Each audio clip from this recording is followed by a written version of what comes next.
Bonjour et bienvenue dans la quotidienne de School TV, l'émission qui vous raconte l'éducation au quotidien. Au sommaire aujourd'hui, depuis une semaine, Parcoursup a rendu son verdict. Les candidats et leurs familles acceptent ou refusent les affectations proposées par la plateforme. Mais pourquoi semble-t-il si compliqué de s'orienter? On va poser la question à Karine Hendricks, elle est rédactrice en chef de la revue L'école des parents et invitée du Grand Oral.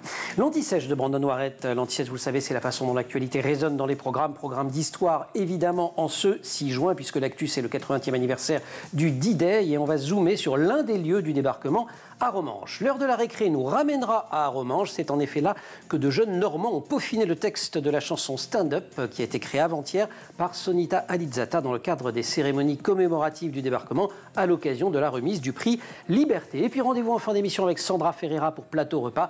Notre diététicienne et nutritionniste s'est lancé un défi. En littérature, on appellerait ça un oxymore. Vous savez, le fait d'allier deux mots de sens contradictoires. Elle va vous démontrer que la junk food peut être healthy, de la bonne, mauvaise nourriture en quelque sorte. La quotidienne de School TV, c'est maintenant, c'est parti, Grand Oral. 945 000 candidats, dont 645 000 lycéens, ont formulé des vœux sur Parcoursup en 2024. C'est l'aboutissement d'un long casse-tête, celui de l'orientation scolaire. Et encore, c'est loin d'être terminé. Ce casse-tête, il donne son titre à la une du nouveau numéro de la revue L'école des parents. Karine Hendricks, bonjour. Bonjour. Vous en êtes la rédactrice en chef. Pourquoi le processus d'orientation demeure-t-il aussi anxiogène, peut-être plus aujourd'hui encore pour les familles? Oui, alors là, vous parlez de Parcoursup, mais c'est vrai que voilà, c'est pas que ça l'orientation. Donc nous, on en parle dans ce dossier évidemment de Parcoursup, mais en fait, l'orientation, ça dure longtemps. Ça commence dès les années collège, puisque le premier palier d'orientation, c'est en fin de troisième, mais ça se prépare déjà un petit peu avant. Et puis ça dure pendant les années lycée, parfois dans le supérieur, voilà, avec des problématiques qui peuvent être assez différentes en fait selon les familles et selon les élèves. C'est pour ça que nous, on a voulu aussi faire une place à la voie professionnelle, au handicap. On va en parler, ça, bien évidemment. C'est un dossier extrêmement riche, je leur dirais. Oui, parce qu'effectivement, le sujet est tentaculaire. Ouais. Donc, voilà. Mais si on revient sur ce caractère anxiogène, vous l'expliquez dès le papier d'ouverture, c'est aussi parce qu'il y a un certain nombre de mythes autour des questions d'orientation. Oui, c'est ça. En fait, effectivement, on a essayé de déconstruire un petit peu ces mythes avec nos interlocuteurs. D'abord, il y a le mythe du libre choix, en fait. C'est-à-dire, voilà, on peut choisir le métier qu'on veut. Oui, mais la psychologue Dominique Méloni nous explique qu'il y a une ambivalence en fait du système scolaire, c'est-à-dire que d'un côté, on va dire aux élèves il faut vous déterminer en fonction de vos goûts, de vos envies, et puis très vite, on dit à un certain nombre d'entre eux. Voilà le bulletin de notes, voilà ça va pas être possible. Les places dans telle ou telle filière, exactement. Voilà, et là, je le dis avec le sourire, mais ça peut être très violent parfois pour certains élèves. Et puis donc ensuite, il y a le mythe de la méritocratie. Alors là, c'est Frédéric Wexler, qui est ancienne inspectrice générale de l'éducation nationale, qui a écrit un livre justement sur ces mythes et ces contradictions, et qui nous explique que c'est quoi la méritocratie?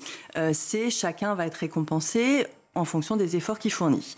Et c'est pas tout à fait vrai. Et voilà, donc elle parle de fiction nécessaire, c'est-à-dire que d'un côté, on a besoin d'y croire, mais de l'autre côté, il y a beaucoup d'études qui ont montré qu'il y avait des limites à cette méritocratie. Et notamment des limites sociologiques, depuis Bourdieu, on le voit, et c'est peut-être encore plus vrai aujourd'hui que ça ne l'était dans les années 60. Oui, il y a un exemple tout simple, je crois que c'est elle qui le donne, en fin de troisième, à résultats égaux. Les élèves des catégories populaires sont plus souvent orientés en voie professionnelle que les élèves des catégories favorisées, à résultats égaux. Et là, les mythes sont encore plus terribles. Et on en avait un exemple dans un film, je crois, que vous avez vu et aimé, qui était le documentaire d'Alexandre Hiller, qu'on a accueilli ici sur la voie professionnelle, qui est cette scène où cet élève vient voir la CPE qui doit l'aider à s'orienter. Il rêve de faire du stand-up ou de faire du sport, et elle est toute embêtée pour lui dire que même pour aller faire du STAPS, c'est-à-dire des études de gym de ce qu'on appelait la gym de mon temps, bref, de sciences et techniques, des activités physiques et sportives à la fac, venant de là où il vient, ça va être un petit peu compliqué. Mais elle n'ose pas non plus lui dire que c'est pas possible. On est en plein dans cette ambiguïté. Tout à fait. Et c'est vrai que pour la voie professionnelle, c'est très clair. Il y a des élèves qui ont des envies et puis très vite, on leur dit non, c'est pas possible. Et donc tu iras là. Et donc en plus, ils ont ce que décrit très bien Alexandre Hiller, un sentiment de relégation en fait assez fort. Et juste le dernier mythe peut-être dont on n'a pas parlé quand même, parce que je le trouve assez joli. C'est le mythe du métier idéal en fait, et c'est l'expression de Frédéric Wexler que je trouve assez jolie, parce qu'elle parle de métier charmant par référence au prince charmant. un peu comme si il fallait que les élèves trouvent le métier qui est fait pour eux, en se posant les bonnes questions, en passant les bons tests, en allant fortiori entre 15 et 17 ans. Non, puis est-ce que ce métier existe et puis vraiment? Peut-être qu'il n'existe pas, absolument. Voilà, c'est vrai, finalement, c'est beaucoup plus complexe que ça. J'ai ouvert l'émission, et vous avez eu raison de me reprendre, mais c'est l'actu sur Parcoursup. Néanmoins, ça joue un rôle important, ces algorithmes dans l'affectation des élèves. Il y a Affelnet, un certain nombre d'endroits pour rentrer au lycée, Parcoursup pour rentrer dans le supérieur, désormais Mon Master pour rentrer en master. Est-ce que ça a accru le désarroi des familles? Alors, nous, on s'est surtout demandé si ça avait accru les inégalités, en fait. Parce que c'est quand même une grosse accusation qui est faite sur Parcoursup. Mais est-ce que finalement, c'est pas aussi un révélateur de choses qui existent déjà? Parce que on a essayé de faire quelque chose de mesuré par rapport à Parcoursup en donnant la parole d'un côté à Frédéric Teilhard. Jérôme Teilhard. Monsieur Parcoursup, absolument. Chef de projet Parcoursup depuis 2017, et une sociologue, Leïla Frouillou, qui est spécialiste des inégalités. Et honnêtement, il y avait déjà des problèmes avant Parcoursup. Moi, je ne fais pas partie des gens qui disent le monde était merveilleux avant et l'école d'aujourd'hui ne vaut plus rien. Voilà, je crois qu'il ne faut pas accuser non plus Parcoursup de tous les maux.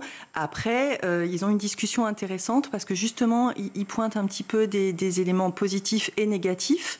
Donc, bien évidemment, Jérôme Teilhard défend la plateforme. Son bébé, ben oui. Voilà, il explique qu'il y a eu des efforts faits sur la transparence de l'algorithme. Et c'est vrai. Et c'est vrai, et il y a des informations aujourd'hui disponibles, et aussi que ce n'est pas Parcoursup qui définit les critères de sélection. Ce sont les établissements d'accueil et qui, eux, ne sont pas toujours d'une transparence redoutable. L'orientation... Juste si je peux finir sur ce point, le problème principal que pointe Leïla Frouillou, c'est en fait qu'aujourd'hui, l'admission des élèves ne dépend pas tant de la qualité de leur diplôme que de l'attractivité en fait, des filières. Et donc là, c'est assez compliqué parce qu'effectivement, il faut gérer le fait qu'il y a de bons élèves qui n'ont pas ce qu'ils veulent. Et on joue sur des effets de réputation. L'orientation reste un point d'achoppement pour de nombreuses familles. Comment l'appréhender, comment aider les jeunes, comment accepter leur choix? Extrait de l'édito de Patricia Bessaoud-Alonso de ce super dossier, le casse-tête de l'orientation scolaire. On continue à en parler juste après l'anti-sèche, Brandon Noiret.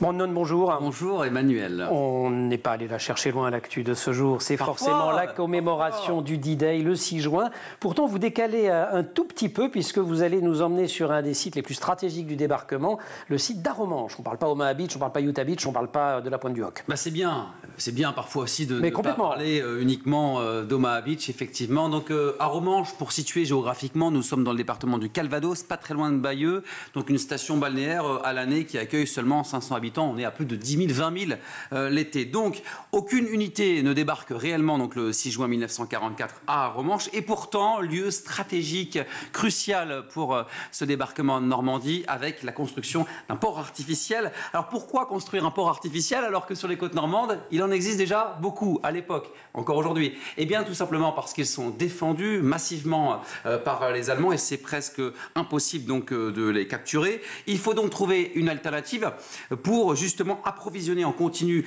les forces alliées après le débarquement du 6 juin 1944. Alors les Alliés décident donc d'emmener ce port avec eux depuis la Manche, depuis l'Angleterre. Alors c'est vrai, quand on prend du recul et qu'on regarde cette idée quand même, eh bien on se dit que ça paraît... C'est surprenant de construire un port artificiel et pourtant cette idée germe dans la tête de Winston Churchill dès 1942. Il est convaincu qu'un tel débarquement en Normandie va devoir amener l'idée d'un port artificiel, une construction parallèle. Parce que c'est un défi logistique absolument incroyable. C'est en Angleterre que les différentes composantes de ce port artificiel sont préfabriquées, des blocs de béton qui sont hauts comme des immeubles de 6 étages. Fabriqués et montés pendant 9 mois par 50 000 ouvriers dans le plus grand secret. Et le remorquage donc à travers la Manche commence le jour du débarquement, dans la nuit, 5 à 6 juin 1944. Alors il faut savoir qu'un second port a été également construit. Nous sommes sur la plage d'Omaha Beach, mais il a été anéanti par une tempête le 19 juin. C'est donc le port d'Arromanches qui sert uniquement donc de base et de ravitaillement pour toute la bataille de Normandie, avec des chiffres dingues quand même. En 100 jours de fonctionnement, on parle de 400 000 militaires, 500 000 véhicules et 4 millions de tonnes de matériel qui donc transitent par ce port. Et durant la semaine dernière semaine de juillet 1944, un trafic qui atteint un rendement quand même de 20 000 tonnes par jour, et tout cela jusqu'à la fin de l'été 44 et la libération de Paris. Quand on va se balader en Normandie, on l'entrevoit encore. Oui, on l'entrevoit effectivement. 115 caissons au départ. Là, il ne reste plus qu'une vingtaine. Disparaissent ces vestiges avec le temps. Donc dépêchez-vous de vous rendre sur place. Les historiens, les géographes parlent d'une disparition à l'orée de 2040. Donc rendez-vous en Normandie. Profitez également de, juste en face, de visiter le musée du débarquement qui vient de rouvrir ses portes parce qu'il a été inauguré en 1954 par le président René Coty. Absolument magnifique ce musée, et inauguré à la version originelle en 2023 par Emmanuel Macron. Totalement revisité. On est sur 1000 m², 2 étages. Ah bah c'est chouette. C'était un peu vieillot quand même pour l'avoir visité. C'était extrêmement vieillot, ouais. et avec beaucoup de recul, vraiment beaucoup de retard. Mais là c'est bien, c'est parce que toute la scénographie est repensée. On a aussi, on s'intéresse pas uniquement au débarquement et au port artificiel. On a à Romanche durant l'occupation, comment la Seconde Guerre mondiale évolue, les différentes dates et donc la conception évidemment de ce port artificiel. Bon, vous qui êtes fan de cinéma, j'imagine que vous ne pouviez pas rater une ressortie. Bah voilà, 6 juin 1944, double événement, 80e anniversaire et la ressortie du cultissime Il faut sauver Soldat Ryan, donc de 1998. 26 ans après sa sortie, il ressort dans 300 salles partout en France. Aujourd'hui, on se souvient de cette scène absolument magnifique, cultissime de débarquement, donc tourné en Irlande. 1000 figurants, dont 500 soldats irlandais qui débarquent, absolument incroyable. Un film 5 Oscars, 2 BAFTA, 2 Grammy et 2 Golden Globes. Donc ça vient de sortir dans 300 salles. Rendez-vous pour voir ce cultissime Il faut sauver le soldat Ryan. Merci beaucoup, Brandon. On retournera du côté des plages du débarquement dans la récré avec une petite vidéo qu'on voulait vous montrer. Merci beaucoup, merci. Grand Oral, Karine Hendricks. C'est un dossier complet, passionnant, plus de 30 pages dans la revue L'École des parents. Il est intitulé « Le casse-tête de l'orientation scolaire ». Il parle notamment des difficultés des familles face au processus d'orientation, de la persistance des stéréotypes genrés ou encore du rapport des jeunes au travail. Je ne peux pas tout vous citer. Karen, il y a 2 façons de s'orienter, c'est-à-dire au mode actif ou au mode passif. Je m'oriente, ça c'est plutôt chouette, ou alors je suis orienté. Ce mode passif, on en parlait d'ailleurs la semaine dernière avec ce documentaire Nos vies adultes, c'est souvent le cas dans la voie professionnelle. Pourquoi ça reste une orientation par défaut, en dépit de tous les efforts ? Parce que vous qui essayez d'être pondéré, il faut le rappeler, des efforts sont faits en faveur de la voie professionnelle depuis des années. Oui, alors peut-être on peut rappeler quelques chiffres, parce que moi j'avoue qu'ils m'ont surpris. Voilà, la voie professionnelle, c'est quand même plus de 600 000 élèves. 37% de mémoire des... Voilà, un lycéen sur 3. Plus d'un lycéen sur 3, oui. Voilà, donc c'est quand même énorme. Ouais. Et beaucoup de garçons, 60% je crois à peu près, et surtout des jeunes issus de catégories populaires. Et effectivement, la plupart du temps, ils n'ont pas choisi d'être là. Donc, c'est ce que Alexandre Hiller disait très bien sur votre plateau, c'est-à-dire qu'il y a effectivement un sentiment de déclassement, de relégation qui est très fort. Voilà, peut-être, on ne sait toujours pas rendre ces voies attractives aujourd'hui. Ouais. Ça, c'est un vrai problème. Je suis orienté, mais je voulais juste vous reprendre là-dessus, vous demander de dire, parce que vous en parlez, parfois on s'autocensure aussi, les jeunes s'autocensurent dans leur choix. Oui. Comment les aider ? Oui, c'est-à-dire qu'en même temps, Alexandre Hiller, il aurait bien fait un autre choix. Donc, il ne s'est pas tant auto-censuré que ça, parce qu'il a trouvé d'autres voies, en fait, finalement. C'est ça. Ce qui est quand même très rassurant, c'est qu'effectivement, aujourd'hui, ce jeune homme est devenu cinéaste et il a réussi à réaliser son rêve, malgré la voie qu'on avait tracée pour lui. Ce n'est pas lui qui l'avait tracée, mais on lui a quand même mis des bâtons dans les roues. Donc, voilà, je ne sais pas s'il y a tant de jeunes qui s'autocensurent plutôt qu'on les autocensure, en fait. 40, pourquoi dis-je 40 ? 61%, ce sont des chiffres que j'avais relevés, mais qui viennent à l'appui de ce que vous venez de dire, 61% des enfants d'ouvriers non qualifiés sont en voie pro, contre 13% des enfants de cadres. Qu'est-ce qu'il faudrait faire pour réhabiliter la voie professionnelle comme une filière équivalente aux autres, une filière d'excellence? Moi, je ne suis que journaliste. Certes, si la solution était facile à trouver, je pense qu'on l'aurait trouvée depuis longtemps. Ce sont des choses qui sont très, très ancrées dans notre système français. C'est pour ça aussi que nous, on fait des petites incursions. On a essayé de faire un éclairage un peu historique pour replacer les choses, pour essayer de comprendre comment on est arrivé en fait, à ce système où en France, on a un poids du diplôme qui est quand même vraiment extraordinairement fort. Et on a fait appel donc, à un historien, Guillaume Gross, qui nous retrace un petit peu comment l'école a pris finalement le monopole de la formation des enfants Et on se retrouve avec des parents qui confient leur enfant à l'école avec l'idée qu'il va s'y accomplir et choisir son destin. Ça reste encore vrai aujourd'hui, donc il y a un poids très fort. Et le corollaire, c'est effectivement que le diplôme est très important. Et je trouve ça aussi très, très illustrant. Il cite à un moment Hippolyte Luc, qui est une figure de l'enseignement technique et professionnel, en 1937, qui disait « Si tous les enfants intelligents font des études longues, il va rester pour la vie pratique que ceux qui auront été jugés inaptes à ces études-là. » Et donc le risque, c'est une société coupée en deux. Et quand même, on est quoi, 80 Malheureusement, l'histoire lui donne un petit peu raison. Voilà. Autre sujet complexe que le système éducatif a du mal à dénouer, c'est l'orientation des filles. Les stéréotypes ont la vie dure. C'est ce que vous dit dans un entretien la chercheuse en psychologie de l'orientation, Françoise Vouillot. Elle boude toujours et encore les filières scientifiques et techniques. Oui. Qui, elle, ne les boude pas spécialement parce qu'elle leur dit « venez ». Oui, on a beau avoir beaucoup de discours et être proactif sur le sujet, en fait, les discours ne suffisent pas à changer la réalité de terrain. Donc, effectivement, les filles continuent à bouder encore, mais moins qu'avant, les filières scientifiques et technologiques. Mais surtout, ce que dit Françoise Vouillot, c'est aussi qu'on a quand même eu récemment une étude qui a montré que les stéréotypes de genre restaient très ancrés particulièrement chez les garçons, chez les jeunes garçons, et que les campagnes qu'on fait ciblent surtout les jeunes filles pour essayer de les pousser justement vers ces filières. Donc il faudrait aussi cibler les garçons. Et si parallèlement on n'essaie pas d'inciter les garçons à se diriger davantage vers des métiers entre guillemets féminins, on ne va pas résoudre le problème. Et d'ailleurs, les quelques exemples de dispositifs qui fonctionnent, mais même pour le coup dans des écoles d'ingénieurs et autres, qui ont réussi à augmenter la part de jeunes femmes, sont souvent des campagnes de publicité ou des actions qui s'adressaient aussi bien aux garçons qu'aux filles pour réussir à produire ça. Il y a une double page que j'ai bien aimée, c'est vous avez un plan B, point d'interrogation, zoom sur quelques filières alternatives. Alors, pas forcément l'éducation nationale pour le coup, il y a les écoles de production. Les écoles de production, oui,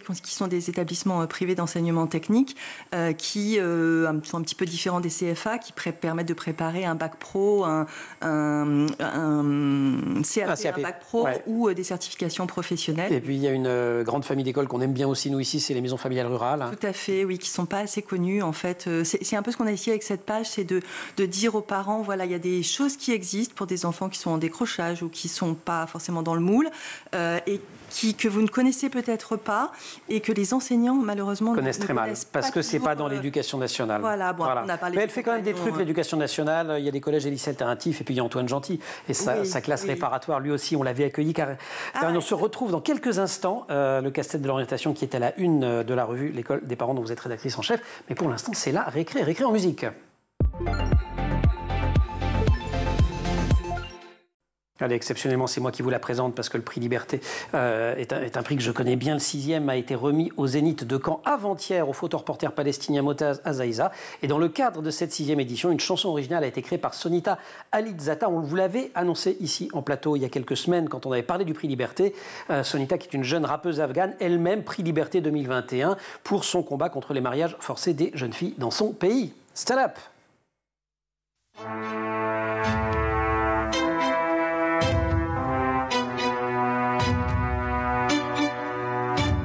Message pour Nomar, la colombe vole encore.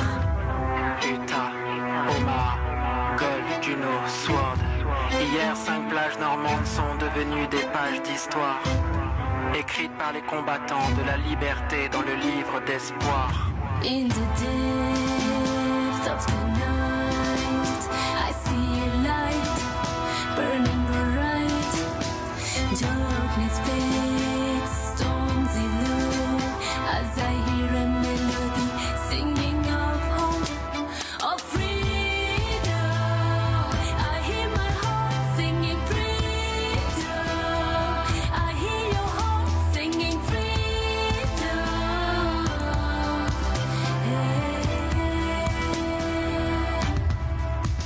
Tonight, the stars will not sleep as you and I will shake the sky with the forces that will never die. We will fight for a million dreams and still alive. We can see them, hear them. For that reason, we will not give up because we believe in freedom, freedom, freedom. extrait du stand-up de Sonita Alizzata. Vous pouvez le voir sur les plateformes de streaming et sur la chaîne YouTube de la région Normandie. Je précise que c'est une œuvre collective, mais on le devine à l'image. Le texte a été rédigé à partir des écrits de 10 jeunes Normands dans le cadre de cet atelier d'écriture qui avait lieu à Arromanches. Et puis des jeunes de l'école de musique de Douvres ont eux participé à l'enregistrement de la chanson en février dans le studio du Cargo à Caen. Et enfin, d'autres jeunes, eux, de la section danse du lycée de Falaise, ont participé au tournage du clip fin avril. Voilà, une belle initiative, grand coup de chapeau. Allez voir la vidéo en entier, stand-up de Sonita Alizzata. Grand oral, la suite, Karen Hendricks.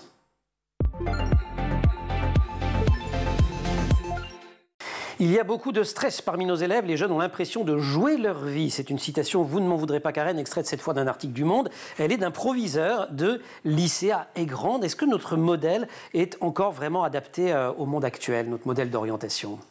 Non.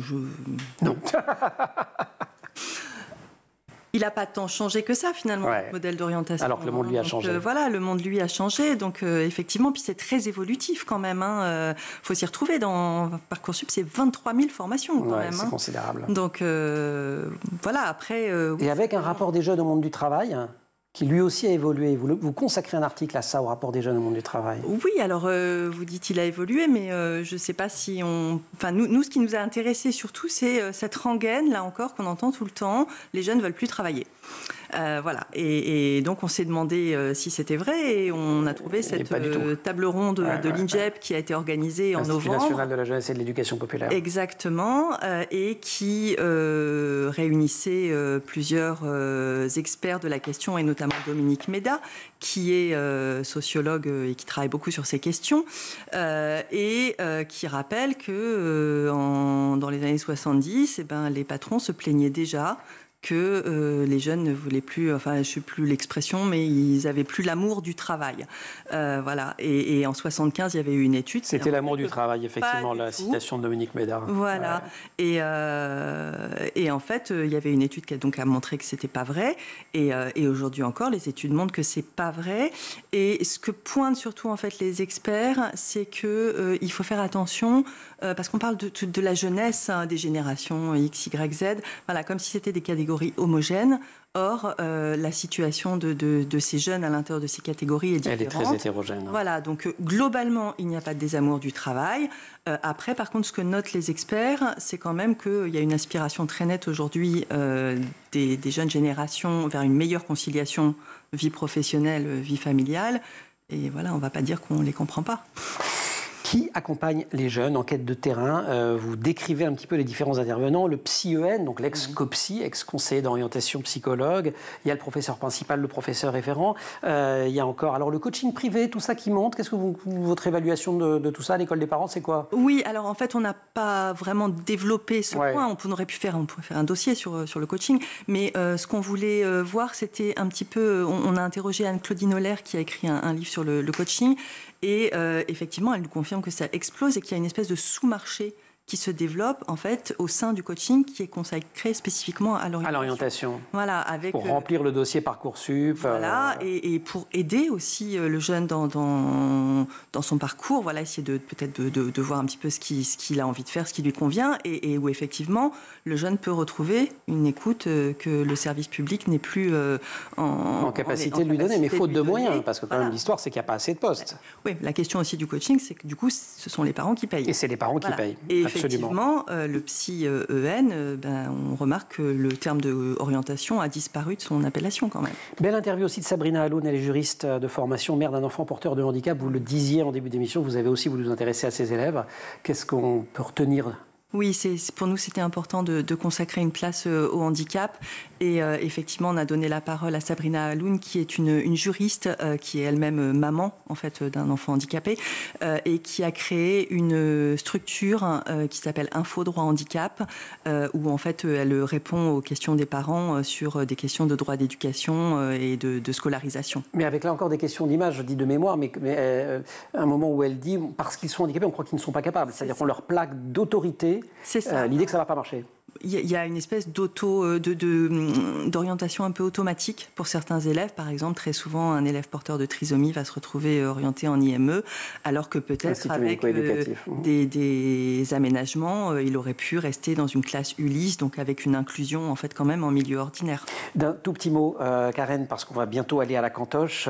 Sélection tardive ou précoce, même résultat pour l'interrogation, c'est une question que vous posez à la fin. Il y a toujours une ouverture à l'international dans vos dossiers. Là, vous avez regardé notamment en Finlande. Oui, on a regardé notamment en Finlande et en Allemagne. Ouais. Voilà, c'est Jacques Barou, qui est sociologue et anthropologue, qui nous fait toujours cet écrage. Et effectivement, il nous emmène voir 2 modèles complètement différents et assez différents d'une autre. La Finlande, c'est un tronc commun très long. Avec pas de redoublement, pas d'évaluation, un test à la fin et beaucoup d'élèves qui rentrent dans le supérieur. Je crois que c'est 66%, c'est le taux le plus important d'Europe. Et à côté de ça, l'Allemagne, où au contraire la sélection est très précoce, avec un système d'alternance assez développé et peu d'élèves qui vont au lycée. Mais là aussi, Jacques Barou nous montre que quand même, il faut faire attention. Il y a des paradoxes dans les deux systèmes. Il y a des points positifs et des points négatifs. L'école des parents, il y a plein d'autres choses dedans. Il y a aussi un grand entretien autour de l'aide sociale à l'enfance, sujet qu'on avait abordé aussi récemment à travers le beau livre de Jacques Trémintin, un voyage dans le sud de l'Inde autour d'un centre socio-éducatif qui valorise les pratiques artistiques méprisées, etc. Vous lisez la revue de l'école des parents. Karen, merci. Vous restez avec nous ? Oui. Je vous emmène à la cantoche, vous allez voir, c'est une super cantoche. Brandon, merci beaucoup. La cantine, plateau repas, Sandra Ferrara.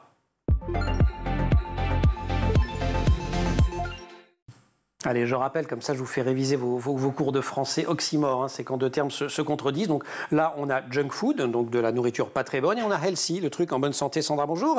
Bonjour. Sandra Ferrara, votre plateau repas, vous qui êtes diététicienne et nutritionniste, va tenter de nous expliquer que la junk food, ça peut être bon pour la santé, ce qui évidemment permet de faire plaisir aussi aux grands comme aux petits, parce que c'est bien connu, si on mange de la junk food, c'est plutôt parce que c'est appétissant. D'abord quand même, sans parler de la junk food healthy, est-ce que vous avez des recommandations sur la fréquentation des restaurants de restauration rapide, du fast-food en bon français? C'est jamais très simple de donner un chiffre précis, parce que comme vous le savez, Emmanuel, l'équilibre global se fait sur la semaine, sur le mois, donc ça dépend comment on mange à côté.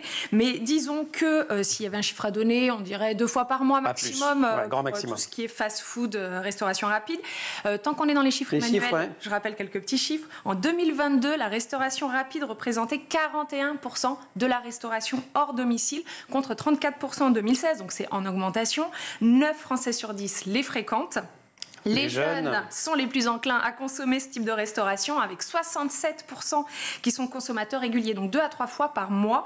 Et les seniors sont plus en retrait, plutôt 11%. Et le burger, ça reste le produit phare de la restauration rapide, 52% des préférences. La pizza est un peu plus en arrière, avec 17% seulement des préférences. Bon, mais on peut rendre cette junk food meilleure pour la santé.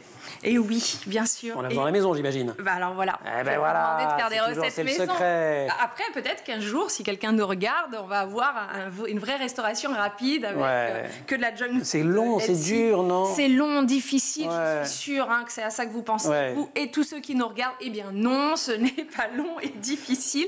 Pas plus long que de commander et d'attendre sa commande, finalement. Parce que, oui, alors il faut être actif, je vous l'accorde. C'est un moment agréable à passer avec ses enfants. C'est aussi important de se le dire, ce moment où on va cuisiner nous-mêmes. Bon, allez, on y va, les recettes, alors. Hamburger? Indétrônable hamburger, bien sûr. C'est simple, c'est healthy, comme on dit. Vous n'allez pas vouloir que je fasse mon pain moi-même, quand même? Non, je ne vais pas vous demander de faire le pain hamburger vous-même. Vous pourriez, Emmanuel, si vous aviez envie. Mais disons qu'on veut que ça soit quand même rapide. C'est le principe du fast-food. Donc, vous achetez votre pain hamburger dans n'importe quel supermarché. Évitez le pain brioché, si possible. Faites-moi plaisir avec un petit pain complet. Bon, sinon, faites un intermédiaire. Achetez des steaks hachés à 5% de matière grasse. Vous demandez à votre boucher que ça soit un steak haché plutôt maigre. Ça sera meilleur pour la santé et moins gras. Vous rajoutez des petits légumes. Il y a que des bonnes choses, moi je l'ai toujours dit. Tomates, cornichons, salade. Voilà, faites-vous plaisir. Si vous aimez le goût du fumé, une petite tranche de bacon. Alors je parle du bacon en tranche ronde, pas le lard fumé qui est très gras.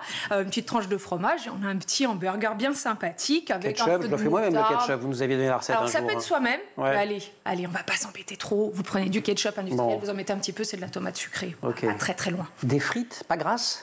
Ça c'est possible aussi. Bon.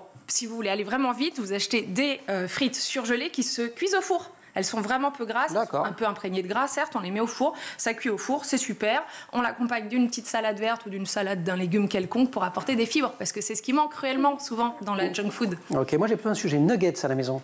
C'est le sujet hamburger. Eh ben oui, ça, on peut les faire maison.